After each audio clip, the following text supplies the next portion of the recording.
नमस्कार मंडळी, श्री स्वामी समर्थ.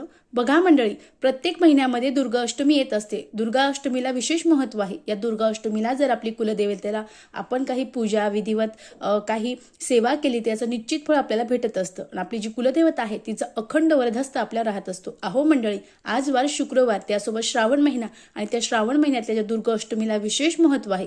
या दिवशी आपण जर आपल्या घरच्या घरी कुलदेवतेची जर ओटी भरली तर आपल्या घरामध्ये सुख शांती समृद्धी नांदते. आपल्या ज्याही इच्छा आहेत त्या पूर्ण होत असतात.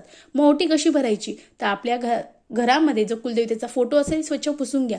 टाक असेल तर पाण्याने पंचामृताने अभिषेक करायचा आहे. श्री सूक्ताचं पठण करायचं आहे. त्यानंतर ताम्हणातून काढून स्वच्छ पुसून देवघरात ठेवायचं आहे.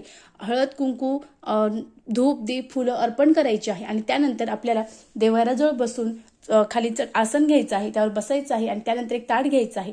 साहित्य आपल्याला तांदूळ लागणार आहेत, रेशमी साडी किंवा खण चालेल. त्यानंतर आपल्याला खारीक, बदाम, सुपारी, हळकुंड आणि खोबरं लागणार आहे. त्यानंतर सगळ्यात महत्त्वाचं म्हणजे जोही आपण देवीचा शृंगार असतो 16 शृंगार, ते सुद्धा तुम्ही ठेवू शकता. त्यासोबत महत्त्वाचं म्हणजे वेणी ठेवायची आहे, गजरा ठेवायचा आहे, पाण्याने भरलेलं नारळ ठेवायचं आहे. आणि त्यानंतर सगळ्यात महत्त्वाचं देवीला अतिशय प्रिय म्हणजे तांबूल पान ठेवायचं आहे. आणि त्यानंतर आपल्याला देवघरामध्ये ताट ठेवल्यानंतर देवीला हळद कुंकू व्हायचं आहे, नमस्कार करायचा आहे, धूपदीप लावायचा आहे, दिवा लावायचा आहे. त्यानंतर आपल्या दोन्ही हाताने जी साडी आहे ती ठेवायची आहे, साडीला हळदी कुंकू लावायचं आहे. त्यानंतर परत एकदा आपण जे तांदूळ आहे ते तांदूळामध्ये सगळ्या वस्तू टाकून आपल्याला 3 वेळेस ओटी भरायची आहे. ओटी आपल्या देवीजवळ न्यायची आहे आणि परत खाली ठेवायची आहे. याने ज्या सात्विक लहरी असतात त्या आपल्या शरीरात येत असतात आणि याचे सुद्धा आपल्याला अतिशय चांगले परिणाम दिसत असतात.